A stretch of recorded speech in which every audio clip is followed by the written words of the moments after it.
അവരെ പൊരുത്തം ചോദിക്കാതെ ഉറങ്ങല്ലേ, പരസ്പരം പൊരുത്തം ചോദിക്കാതെ ഉറങ്ങരുത്.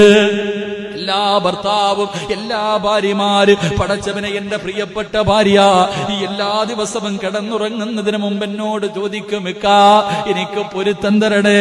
എന്റെ പ്രിയപ്പെട്ടവരെ, ഞാൻ മനസ്സിൽ ഇങ്ങനെ ചിന്തിക്കാറുണ്ട്, ഇവളെന്തിനാ പൊരുത്തം ചോദിക്കുന്നത്? എന്റെ പ്രിയമുള്ളവരെ, അങ്ങനെ പൊരുത്തം ചോദിക്കുന്നത് ഒരു നല്ല പെണ്ണിന്റെ അടയാളമാ. കാരണം ഒരു പെണ്ണിനെ സ്വർഗം വേണോ? റസൂലുള്ള പറഞ്ഞത് എന്തെന്നറിയോ?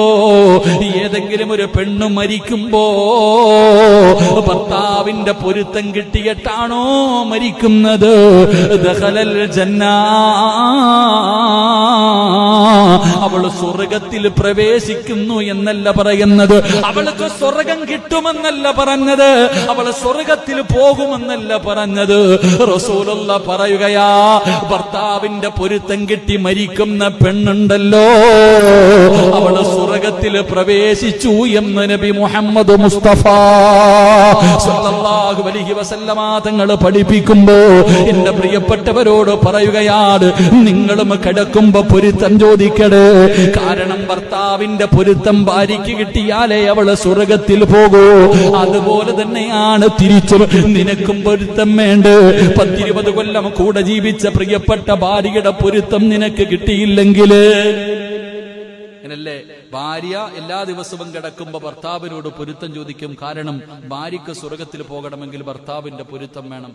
അപ്പോ നമുക്ക് സ്വർഗത്തിൽ പോകണമെങ്കിലോ കെട്ടിയ പെണ്ണിനെ വീടിന്റെ അകത്ത് കൊണ്ടുവന്ന് തല്ലി ചതയ്ക്ക, കള്ളുകുടിച്ച് പെണ്ണ് പിടിച്ചിട്ട് നീ അവിടെ കടക്കടി.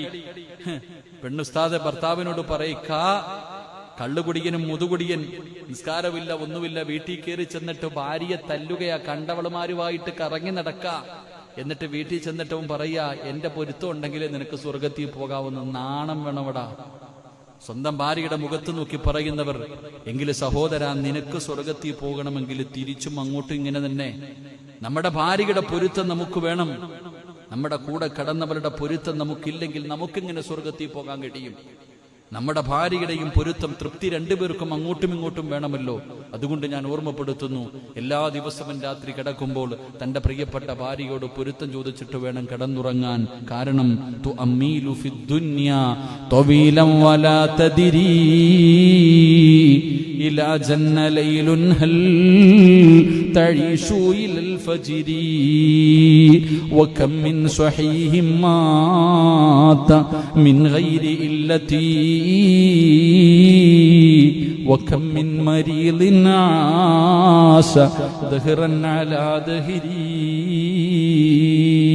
ഇന്നലെ കണ്ടവനെ ഇന്ന് കാണാത്ത ദുനിയാവാണ്. ഒരു രോഗവുമില്ലാത്തവർ പെട്ടെന്ന് വീണു മരിച്ചു പോകുന്നു. രാവിലെ കണ്ടവനെ വൈകിട്ട് കാണുന്നില്ല, രാത്രി കടന്നവനെ രാവിലെ എഴുന്നേക്കുന്നില്ല. അതുകൊണ്ട് സഹോദരാ, മരണം എപ്പോഴെവിടെ വെച്ചാ വരുന്നതെന്നറിയില്ല. അതുകൊണ്ട് പരസ്പരം പൊരുത്തം ചോദിച്ച്, അല്ലാഹുവേ, ഈ ലോകത്ത് നിന്ന് യാത്ര പറയുമ്പോ പരസ്പരം പൊരുത്തം ചോദിച്ച് നിന്റെ തൃപ്തി കിട്ടിയവരായ രീതിയിൽ മരിക്കാൻ ഞങ്ങൾക്ക് നീ ഭാഗ്യം നൽകണേ തമ്പുരാനെ. അല്ലാഹുവേ, ഞങ്ങളുടെ ഭാര്യമാരെ നീ സ്വർഗത്തിലും ഇണകളാക്കി തരണേ അല്ലാ.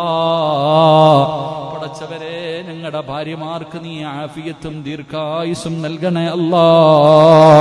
കരുണക്കടലായ റബ്ബേ, പെട്ടെന്ന് ഞങ്ങളെ നീ പിരിപ്പിച്ച് കളയല്ലേ അല്ലാ. ഞങ്ങളെ നീ ഒറ്റപ്പെടുത്തല്ലേ അല്ലാ. പടച്ചവനെ, നിങ്ങളുടെ ജീവിതത്തിൽ വന്നുപോയ പോരായ്മകൾ നീ പുറത്തു മാപ്പാക്കണേ തമ്പുരാനെ. അല്ലാഹുവേ, ഞങ്ങളുടെ കുടുംബ ജീവിതത്തിൽ നീ ബർക്കത്ത് നൽകണേ അല്ലാ. അതുകൊണ്ട് പ്രവാചകൻ സല്ലല്ലാഹു അലൈഹി വസല്ലമ തങ്ങൾ പറയുകയാണ്, ഒരു സ്വാലിഹത്തായ പെണ്ണിന്റെ 4ാമത്തെ അടയാളം എന്തെന്നറിയാം? Download Moj.